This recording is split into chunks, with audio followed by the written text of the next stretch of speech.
welcome back, everybody. How have you been enjoying this series on the the emotionality of politics? I was going to say the politics of mental health. That could be another series because whether you guys know it or not, there is a lot involved in mental health. I mean, like lobbyists, things that I just never would have thought were going on in terms of who's licensed to do what and who can do that. Anyway, like I said, that is definitely a topic for another series. This one is the emotionality of politics. How are we really handling it? Thank you for joining us this week. If you have not caught the prior episodes, I do encourage you to go look on my YouTube channel at Dr. Stacia Alexander. Go look on the Facebook page and you can find all of the archived episodes. These have been great. I've had some fabulous guests. And tonight we're going to round it out with an influencer, kind of breaking the mold a little bit and talking about it from a different perspective. But I'm your host of Goals Don't Have Feelings, Dr. Stacia Alexander. I've been doing this show for 2 years straight, going into my third year. I feel particularly blessed because this has afforded me a platform to talk about the things that are near and dear to my heart, to move outside of the counseling office into the public eye and really have open and transparent discussions about mental health. Not very many people are doing that, but definitely more people are doing it than when I started over 20 years ago. That's what my life's work has been, running a private practice over in the probably mid-central Dallas that I have had my practice. I've had as many as 3 locations, but the older I've gotten, the wiser I've gotten, I've scaled back, much more manageable, if you will. In addition to that, I also work at Paul Quinn. It's a college here in Dallas over the mental health and wellness clinic. It's a great experience for me. Been there for 2 years now. Then my husband and I, along with our adult children, are authors of a book called The Family Guide, The Balancing Act Family Guide. You can find that book on my website at www.staciaalexander.com, or you can go on our family website if you kind of want to see some things about the kids and stuff, alexandersbalancingact.com. In addition to that, I run an annual program. It's called August Accountability. This year was not as robust as it normally is, but in the past, we've done 31 days of intense work on accountability. My premise for that entire program is that if we hold ourselves to higher levels of accountability in 4 different quadrants, spiritual, relationship, professional, and self-care, then we'll have a greater sense of peace. So I've been able to do that, like I said, but it's been over 7-8 years that I've been able to do that. And it's been wonderful. There is a private Facebook group if you're interested in joining that, called #GoalsAreImportant. So those are things that I do on the regular. The one thing that I really am enjoying right now is discussing the emotionality of success. It has culminated over the years from the work that I've done with successful people. It's been great. So because of that, that's where this show started. The tagline or hashtag for August Accountability is #GAI, #GoalsAreImportant. But for the show, Goals Don't Have Feelings, it's because I see people going after these goals and they're discounting the emotionality behind it. So I also talk very heavily on the emotionality of success. One of the things that I'm going to do after the election is over, we may not have the results, but the election will be over, is host a debriefing session. Yeah, I need you to register. Register for that. It's free. Come on in the room. We're going to talk about some ways to debrief from this election season because it has emotionally taxed a lot of us. Okay, on this edition of Goals Don't Have Feelings, I am going to interview Jese Guillory. She's an influencer, up and coming. She talks about all things style and wellness and self-care. I really like her energy. I like how she communicates with her audience, and I like her look. I mean, she's a beautiful woman. So I asked her to join me on this episode of the emotionality of politics, just to kind of bring a different vibe to the discussion. We'll still talk about some great things, but it's a different vibe. But one thing I know, regardless of your political party or affiliation, people of all kinds need to address their mental health. A particular interest to me is that 1 in 5 adults will have at least one mental health crisis in their lives, according to the Mental Health Association. And access to mental health care is different for residents of varying states based on party affiliation. Had you ever thought about that? Look, making this connection between mental health and politics. Have you ever considered that? So think about it. States like California, I believe it's Hawaii, and Vermont they're part of the Democratic Party. Well, the Democratic majority. Let me say that. And then Texas, Mississippi, and South Dakota are Republican states. So far, we'll see after all of the numbers have come in from the election. So let's take this a step further. Hawaii, which is a Democratic state, has the lowest occurrence of mental health cases, and they have the best accessibility to care, meaning, of course, less people are prone to mental health crisis, but it's just that the care is easier to get to. It's not as hard. Like, they have the best system out there. They have the lowest occurrence and they have the best accessibility rating. Can you guess which rates the lowest? Like, just put in the comments, which state do you think rates the lowest for mental health care? I'm going to count down. 5, 4, 3, 2, 1. Give you a few more seconds. Like, just type it in. Who do you think rates the lowest? Okay, so let me reveal it to you. It's not Texas. It is Oregon. Oregon rates the lowest, but it is also a Democratic state. So you got one that's rating higher, one that's rating lower, and they're both Democrats. Texas ranked close to the middle as number 30 with overall stats. But in terms of the data solely related to access of care, like how easy is it to get mental health treatment? Texas is number what? I want you to just guess.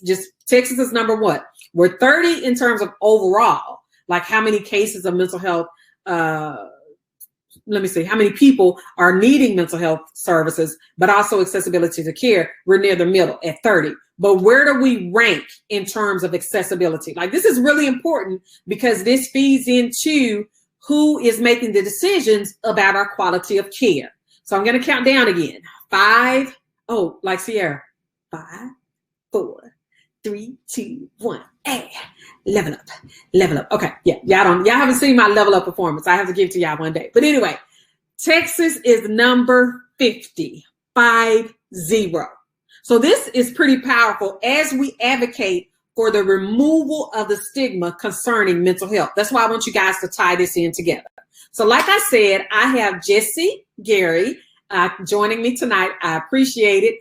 As with most kind of people I meet, we have continued to stay in contact after I joined her in the project that I told you guys about, where I helped her with a parenting class, parenting during the pandemic. I asked her to join me today just to shed some light on the emotionality of lifestyle management in this political climate that we're living in, like political unrest, racism, the health crisis that we're having. And we'll get into all of that in more of the interview. All righty. So thank you for joining us, Jesse. I really appreciate it. Tell the audience something about yourself, and then we'll get right into the interview. Well, I am originally born and raised in DC, and did I lose you? Nope. Okay. Well, sorry about that. I'm originally from DC, and now I'm in Shreveport, Louisiana, and I have a focus in event planning, but I've actually started to pivot into doing like not entrepreneurship, but coaching and supporting communities. Like, I really have started to shift from what I started out, and I'm just super excited to be here and talk to you today. I appreciate it. I told the audience that we're bringing a different vibe to the discussion on the emotionality of politics, because you talk to people about lifestyle management, and with your new venture into coaching, it really builds on what you've been doing, because you booked me to do that parenting during the pandemic. So I think this is a natural progression for you. So I'm happy for you. That's good. Thank you so very much. It's been very interesting because one of the biggest things right now is everyone's having to shift in some way. And it can be us wanting for things to go back to quote unquote normal, or really being able to give us the opportunity and freedom to start with a clean slate. And like truly saying, like, if I have the chance right now to build something new, what would it really look like? And how do I really want it to look? So I'm excited about everything. You have the energy for it. Like, I watch you and I'm attracted to your energy. So how does it feel for you trying to be everything for everybody? Like, talking about lifestyle management, you talk about your nutrition, you talk about your weight. Like, how does that feel for you emotionally? For me, I like to share a lot, because it's therapeutic. People often will say to me, like, I don't see how you just share all the time. Like, how do you not feel nervous? And I find that the more transparent and authentic I am about where I am, it gives me my humanity, but also it connects me with other people. And I've struggled with even just imposter syndrome when it comes to this new venture, because I have really been the behind the scenes girl. A little fun fact, I used to be a plus size model, and I separated the modeling from me. I just saw it as a job, and that it was just a fun job I got to dress up in, not that, oh, this is Jese, this plus size model. So I've always been in this role of being behind the scenes, and now it's gaining that confidence to know, like, no, you actually do have something to say and people want to hear it. And so I have had to really just take on the courage of being authentic about how I feel, where I'm at, and bringing people along on the journey, because that's how I think that's what keeps us even more separate in a season where we have all of these new technologies that are out there, but we're just thinking that no one understands, no one's going through what we're going through, when that's not true.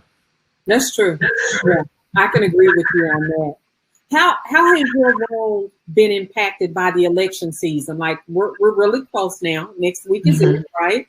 How has your role been impacted in terms of, uplifting other people, providing good content to them, and really encouraging content? How has that impacted you? It's made a huge impact, because I have had to really battle with, okay, what do I really want to share? I don't want to be tone deaf, but I do want to be able to be positive in this moment. So when it comes to the elections on my personal platform, I just encourage people to just understand the power of voting, because I feel that some people are just going in only thinking about their presidential candidates that they can vote for, but then they're not present to their local government, and may just go in blindly voting and selecting people that they are not happy with right now, but they're not aware that that's that person. So one of the things that I've been really trying to educate people is on the power of understanding your vote. Yeah, because we can't do anything about what's happening.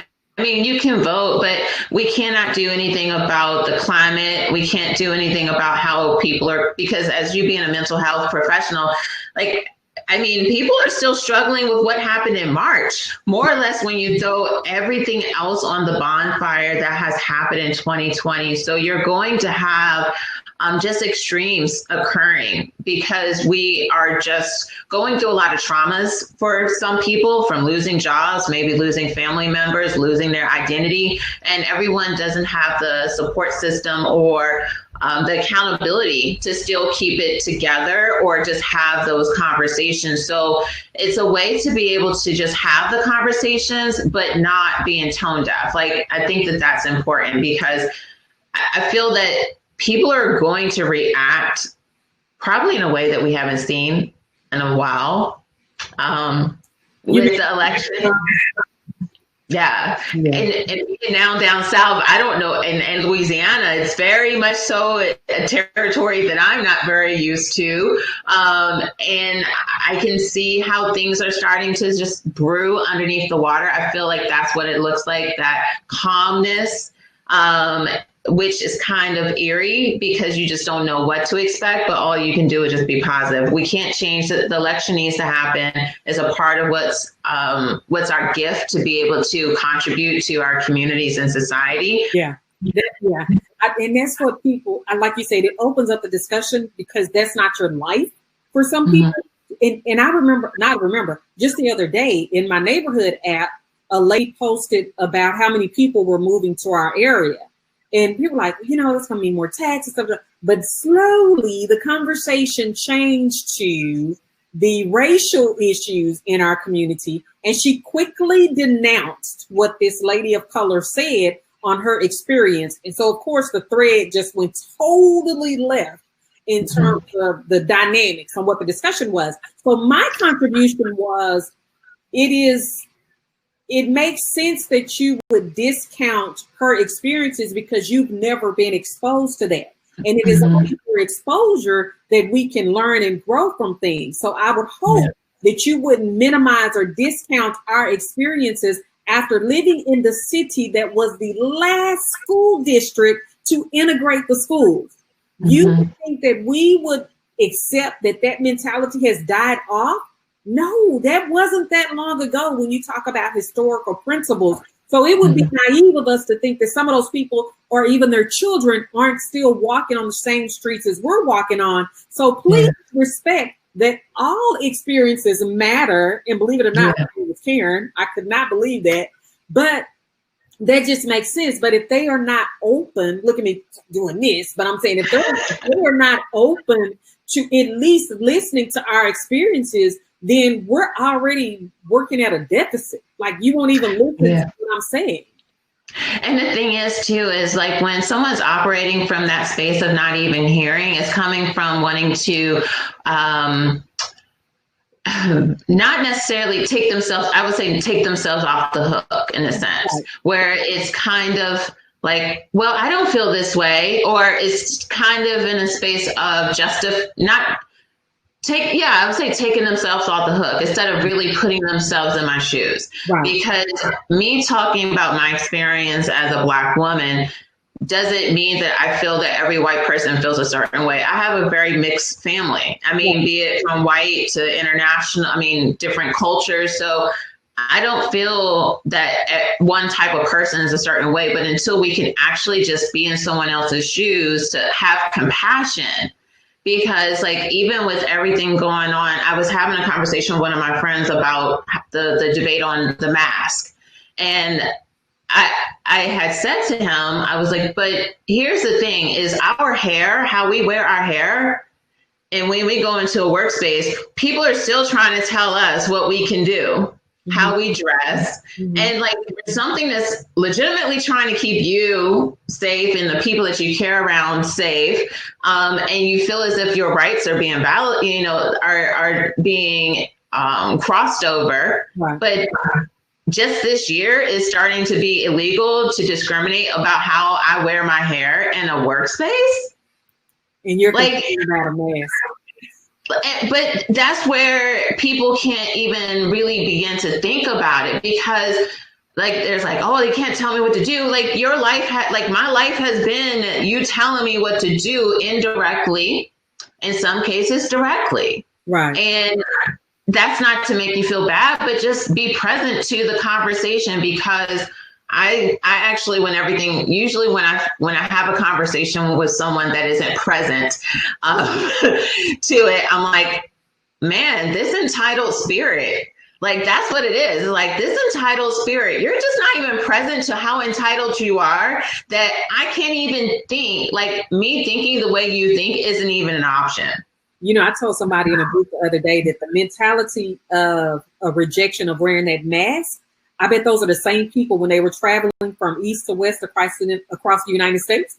And when they got to the General Town store, they said, you have to wear shirt and shoes. Why do I have to wear shirt and shoes? Like, that's just how archaic their mentality is to me. Yeah. I read an article preparing for the interviews this week, and it said that real self-care involves taking care of our bodies, our minds, and our spirits, especially for those of us who face intersecting forms of oppression.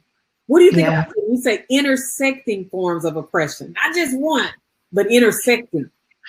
Because it's like it's one of those things, especially when you are in different you're interacting with different backgrounds, different educational levels and everything. And you're still trying to be professional. You're still trying to be present and be conscious. So it's a space where you're feeling like you're on the edge. You want to be vocal, but you also want to be present to how people receive things, because I have to be just as responsible about what I put out there as an entrepreneur, as a Black woman, as a older sister.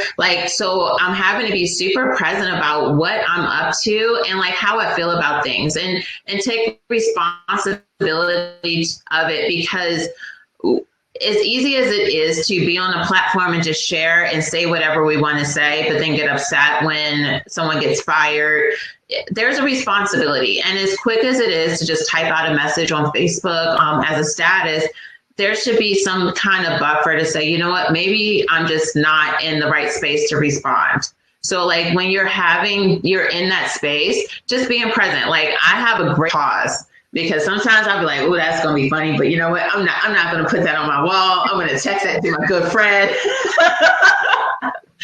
I don't even do close friends. I don't want you to even screenshot it. Right. But it's not anything inappropriate. It's just that the reality is that people can read things and read into things and lose context of what you're saying based off of the lens. They don't know. Mm-hmm. They don't know the spirit in which it was given. So I'm gonna put some words up on the screen, and I just want you to share your first thoughts. Like when I put this word up or when I say it, what's your first thoughts? Okay, from a perspective of helping other people. The first one is burnout. Okay, burnout. What's your first thought? Negligence. Negligence. Okay. Burnout is negligence. That's true. It is. Okay. Activism. Being heard, standing up. Okay. Yeah. Being heard and standing up. And because I think we're all called to do that. I don't think we all accept our calling.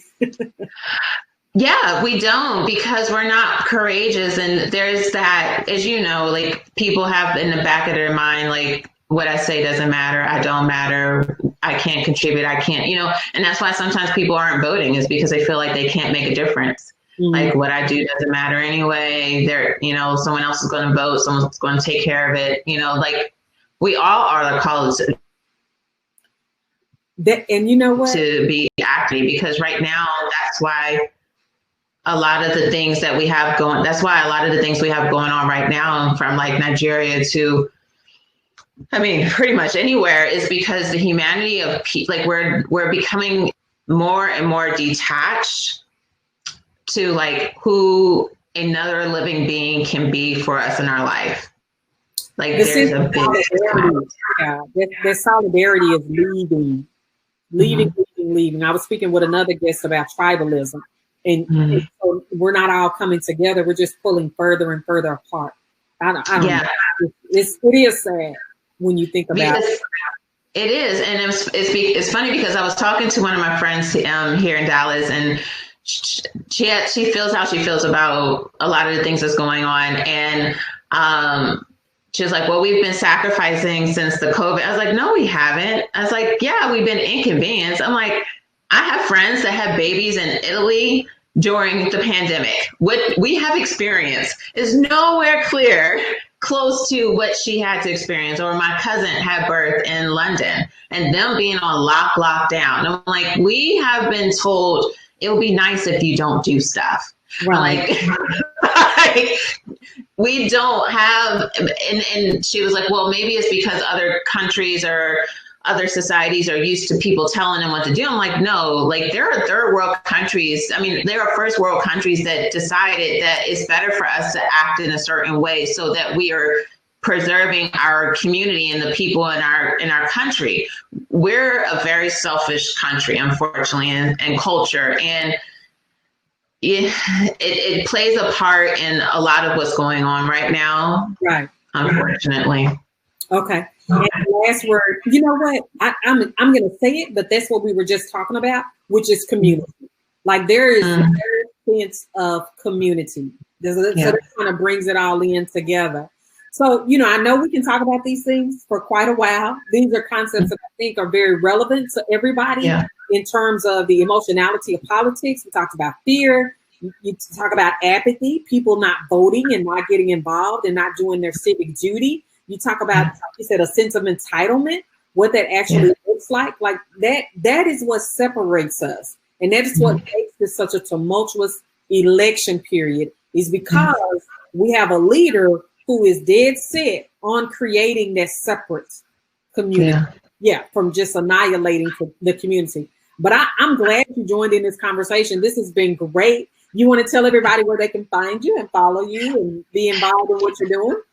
Yes, for sure. So you can find me on all of the platforms from Instagram, Facebook, and Instagram, Facebook, and YouTube at Green Eyed Ambition. My website is greeneyedanbition.com. Right now, I'm actually organizing a self-care workshop, which is free, and a summit where there's 15 mini workshops. So if you are needing an outlet when it comes to honoring yourself and being a sense of community, I highly recommend you checking it out on my website, greeneyedanbition.com, because self-care is important, especially when things are so elevated in a specific time. If you're not honoring your mental space, everything else will just trump over it. And then it's not a good feeling with how intense things are in a specific season. That's true. That's right on topic. Thank you for coming on. Enjoy the rest of the evening. Thank you. I appreciate it. Thank you so very much. You're welcome. Take care. Take care. Bye-bye. Okay. There you have it. I know we just get to talking about things like, I know I want to talk about the emotionality of success, but when you just really allow people to express and explore what's going on, you can see that this is a bigger topic than I ever imagined. So I appreciate her for coming on. Make sure you follow her on all of her platforms. It's on the screen. You can follow her. She's a great person. I love her spirit. Please keep up with my continued efforts to highlight the emotionality of success. You can follow me on Facebook, YouTube, and Instagram at Dr. Stacia Alexander. And if you're on LinkedIn, you can find me on there as well. I definitely love the content that's on LinkedIn, more of a professional setting. On Facebook, I get to get a little looser, if you will. But if you could follow me on those. And I also ask you to share not only the video, but also share the page so that we can expand this discussion on mental health. And remember, after the election, we are having this decompression session where I'm going to give you some tips on how to come down from the emotionality of politics and actually give us a space to engage and highlight some of the things that we have been feeling. So you can register for that on my website at www.staciaalexander.com. It's a free webinar. Join in, participate in the discussion. Let me know what you're thinking. And we can make sure that after all of this, we come out whole, because this has been a lot. You know how you scratch behind your ear? This has been a lot. I can honestly say that, to watch everything that's going on. And I can imagine that we're not out of it completely, but at least we're on the other side of it. I hope we are. You just never know with the leadership we have in charge now. So I'm Dr. Stacia Alexander. Thank you for joining me on Goals Don't Have Feelings on this particular series of the politics. Nope. The emotionality of politics. How are we handling it? You guys take care, and I will see you after the election.